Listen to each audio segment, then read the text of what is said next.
All right, let's get into our next discussion now. The All Progressives Congress has announced a 68-member National Convention Planning Committee. The committee is headed by Jigawa State Governor Mohammed Badaru, while Ondo State Governor Rotimi Akeredolu will serve as the Vice Chairman and Senator Ben Uwajumogu as Secretary. Now, this is a fallout of decisions reached at the party's last National Executive Committee meeting, where they resolved to hold state congresses and a national convention. The meeting sought to address the controversy that had risen from a plan to extend the tenure of party executives. And some members of the party had opposed the decision, including President Muhammadu Buhari, who said that that decision was against the party constitution and the Nigerian constitution. Now, with us in the studio is an APC stalwart, Adeboye Kalejaiye. It's good to have you join us now. Yeah, good morning. Good morning. Good morning, viewers.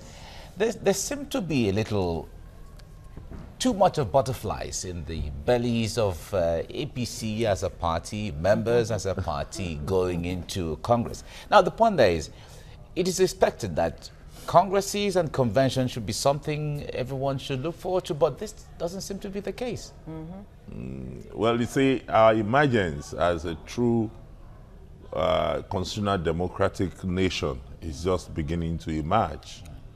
What we have just seen by that announcement of the congresses is a complete addition of chlorophyll to the photosynthesization of APC as a true constitutional democratic party.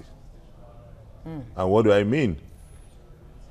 You needed a tonic to be able to make a statement as to the fact that APC, as the new party that is leading this country after the 16 years of the PDP rule, should give the direction as to abiding by the rules, not only the rules of the party, but also the rules as stated in the Constitution of Nigeria. Yeah, but so is the APC really giving that direction? People are saying, how come since 2014 you've not been able to have another convention? No, 2 you years. See, it's a 4-year tenure. Yes. It's a 4-year tenure.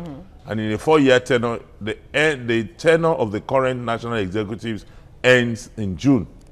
So, and when you see the process of the, as so stated in the convention programs, in the Congress's program, you realize that it's going to terminate, and then by June, when that tenure will have expired, we'll have had a new executive. So, yeah, I agree with you. Congresses should be normal. Maybe conventions to look at party issues, amend constitution, do all of those things. But then you also understand that, one, it's also costly to have regular conventions. You have seen a 68-member, committee, because having a convention is also about money. How well have we been able to fund party politics? Is INEC funding the parties? Where are the parties raising the money to fund conventions? So it's also about the fact that we have not really addressed party issues as a nation. So provisions must be made for party funding. All right, but we expect now that APC that is on ground, knowing that, okay, we've not had this in our nation before, should set the template for how the standards should be in funding political parties. It's better to be late than never. It's better to be late than never. To me, what we've done in APC today is to say that, one, we have a demonstration of some committed Democrats who have also come to say, wait a minute, we must do it right. Even if we have not gotten it right in the past, the process of getting it right must start and begin now. So it's better to be late than never. That we have finally come up with our program. It's also a signal to other political parties to say, look, we must follow the template for which party democracy should be practiced. Okay, let me go back to the issue you talked about, funding. Is the APC broke? Because there are allegations out there that some party bigwigs who have deep pockets don't seem to have confidence in the leadership of the party, and so they have decided to just put their money where their mouth is and not invest in the party anymore. Is that what is going on? Is that why the party is broke? You see, naturally, party funding must be something that must be embedded in the INEC funding. It's not going to be, it's also wrong for individuals to continue to fund the party. It says he who plays the piper dictates the tune. So if I keep on funding the party, then I must control the party. So APC is moving away from individual funding to say, look, we must also devise means of funding the party, not necessarily having to have individuals. So like I'm not saying... What kind of means is that? I mean, INEC funding, for example, would that be enough to really carry out APC's plans?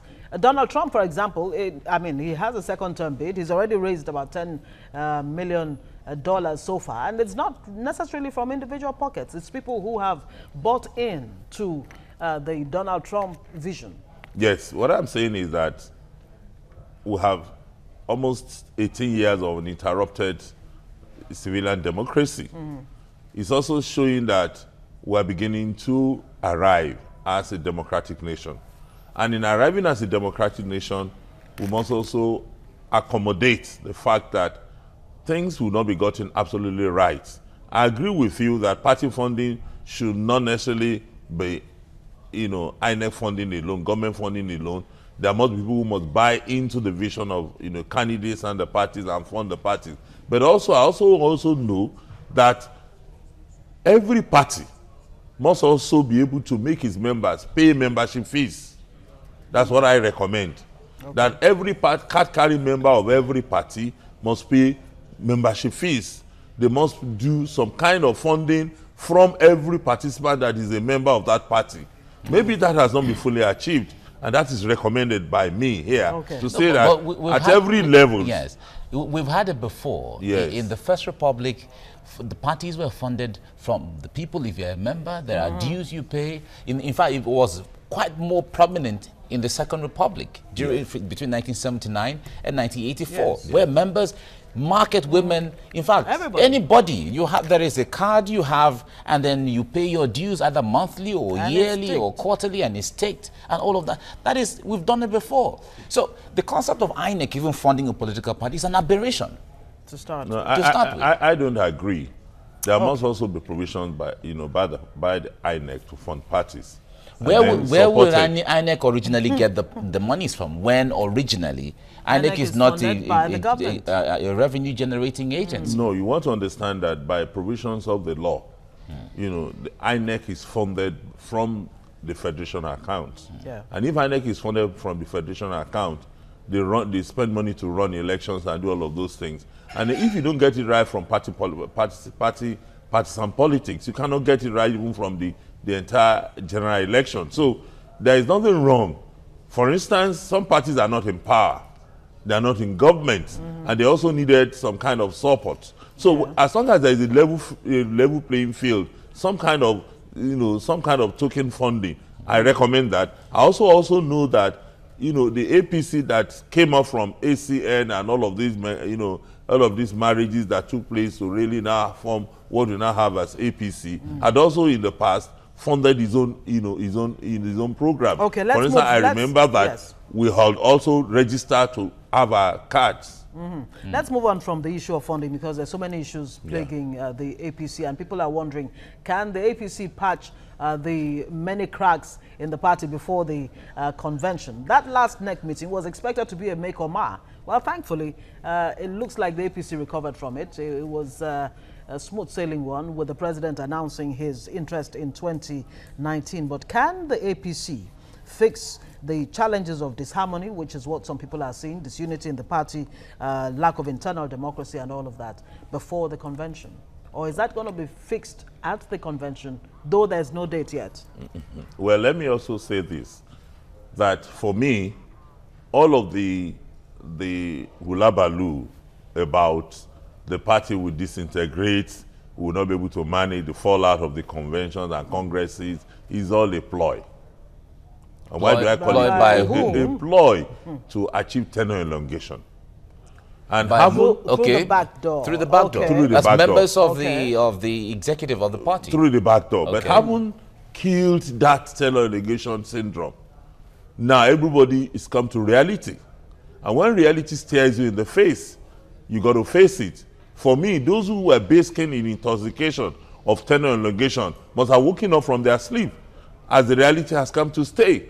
Even from the various people who holds position, from the wards to the local government, to the state, even to the national, everybody wants to be in power. So what is that reality now? The reality is that all of us will have to go back to the grassroots, go back to our various wards, even from our various units, and play the politics the way it should be played in terms of ensuring that if you want to win elections, entire you are contesting for one position or the other, you must all be a partaker in ensuring that those who emerge from the world congresses to the local government congresses to the state congresses and involved in national conventions are people who you have also who have been one supporter or the other. So you must now allow the grassroots politicians to have their way. So if you don't have congresses and you don't have a means to change executives from time to time as stated in the constitution, it means that you are promoting despotism. So now everybody knows that you have to go back. Nobody must play politics at the top. You must go back to your various wards and be a partaker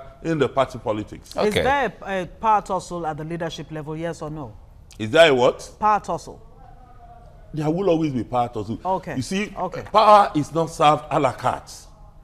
Nobody will give you power. You got to all over the world. I'm talking about the leadership of the APC. There must be power play. If there is no power play, then the party is dead. So for me, there must be power play at any given point in time as to who wants to have an edge over the other person. That's about life. Life is about competition. It's not about complacency. It's not about, you know, of sitting down and expecting that, you know, things will come to you. So there must be power play. And the power play, it doesn't mean, you know, that there are acrimony. Okay. That's the way I look at it. Even though there still is acrimony here and there from the stories we're hearing from especially state chapters of the APC here and there. But it's something we have to talk about. The dust will be over. All right. We hope so. Adeboye Kalejaiye, thank you so much for coming on the program. Thank you very much. Not enough time. We hear you have to fly out. Yeah, exactly. Thank you We have to let you go now. Much. Thank you so much for coming. Thank you for having me. All right, we'll take a short break, and when we come back, there's more to talk about on The Breakfast.